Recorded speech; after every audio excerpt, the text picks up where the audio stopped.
most hellish class in the history of the school. 2 teachers quit in September because the kids are so outrageous. Principal couldn't keep a substitute in the room. He has to keep going in there. He can barely manage the kids. Early October, he gets a resume from a young woman who never taught a day in her life other than a little internship.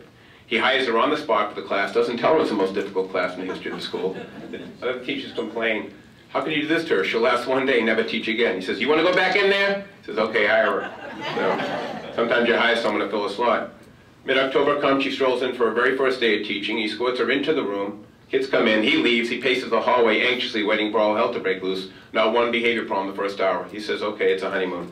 They're setting her up for something big later in the day. Whole first day goes by without an issue. In the teacher room after school, no one could talk about anything else. How could she do that? How could she go a whole day with those monsters? That's impossible. Ah, they're setting her up for something big tomorrow, some of the old pros say. Next day goes by, no problems. Week goes by, 2, 3, 4. 2 months go by, no problems. In fact, not only are there no problems, but the kids are coming to school on time, dressing better, doing their homework, being respectful. True story. People are flabbergasted. Finally, after 2 months of dramatic turnaround, every single kid, whole group of teachers go en masse to the principal and say, you better get in there. Something illegal's going on in that room. No first-year teacher could do what she's doing without threatening, without bribing. You better get in before something hits the fan. Now, he doesn't want to touch his class with a 10-foot pole, but he reluctantly agrees to see what's going on. So right before the Christmas break, he walks in after another fabulous day, and she notices him. Before he can say anything, he says, oh, Dr. So-and-so, glad you came by. I've been wanting to talk to you for quite a while. He goes, oh, yeah? Oh, what? I want to come down and thank you for what you did in my first day of teaching. I still get goosebumps when I think about it. Now, he's been guilty the whole time. He says, thank me for what? Knock it off. You know what you did. He goes, ah. He says, fine, I'll tell you, you Mr. Modesty, you kill me, you kill me. You know I'd be nervous and anxious, having never really taught in a big school before, so would you? You came into my room that first day before the students arrived. You went up to my desk. You took out a big piece of paper, and on that piece of paper you wrote down the name of every kid in the class. Then right next to their name you put their IQ number. Then you taped it to my desk and you waited for me to come in. Well, I'm telling you, Doc, that was amazing, because you were right. I was nervous, I was anxious. I remember walking in that first day, put my stuff down in the back, nervously approached the front desk. And I remember looking at this paper and doing a double take and then yelling out loud, ha! Can you believe this? My very first class, and he's given me the honor students. The brightest, sharpest kids in the school. And I tell you, Doc, I've been on a high ever since. No one you would entrust me, first-year teacher, with the most precious assets in this building. I tell you, Doctor, I can't wait to get up in the morning to see these kids. I hate to leave them. 4 times I want to come down and thank you, but I'm so into the group, I eat lunch with them every day. I never leave the room. So from the bottom of my heart, thank you. Thank you.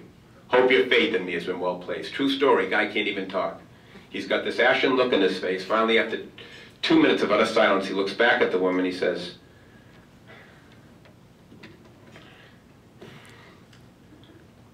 those were their locker numbers. True story. Why did those kids do so well? Why did she do so well? Attitude. What was her experience level compared to all the other teachers in the building? Zip, nada, yet she did, none of them could do. Let's see if you could be the first to answer this question in the 15 years I've asked it. I know I can't, but maybe you can. Have any of you who are working directly with at-risk kids, have any of you ever worked an entire day with at-risk kids without having a moment where you think to yourself, what the hell do I say here? What the heck do I do here?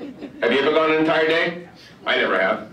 I'm with my 16-year-old daughter, 15-year-old daughter, like 18 seconds, and I'm thinking, now what would a good parent say here? Charlie, write books on this, you should know this. How about the next time and every time thereafter, for the rest of your career, you're in a difficult situation with a tough kid, and you're not sure, or group, and you're not sure exactly what to say or do. You take a step back with your observing ego, that little voice that talks to you throughout your whole life, and say, it doesn't matter what I say right now. 20 years from now, this kid, this group is not going to remember what I said to them on November 17, 2014 at 11:13 in the morning. But what do you hope to God every single kid you're working with remembers about you 20 years from now if they come back to visit? Not what you said any given day, but what? How you made them feel. Hey, Dave, remember me, Charlie, from the court? God, that was the worst years of my life. I had that shit beat out of me, such an angry freaking kid. But no matter what I did, man, you were always there for me. You always gave me that second chance. You always believed in me, you know? And, you know, I got to tell you, man, remember the week I got suspended, Dave? Remember that? For breaking the window at the high school? Oh, my God, I'll never forget. As long as I live. My very first day back, you know, I walk into the school, my head down, kind of embarrassed. You were waiting at the front steps.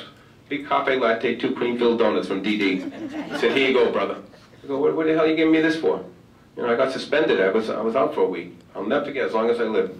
He looked me straight in the eye. He says, you made a really bad choice to break those windows, but you're a really good kid. It's time for you to get into that school, start making good choices, because there's nothing you can't do in this world.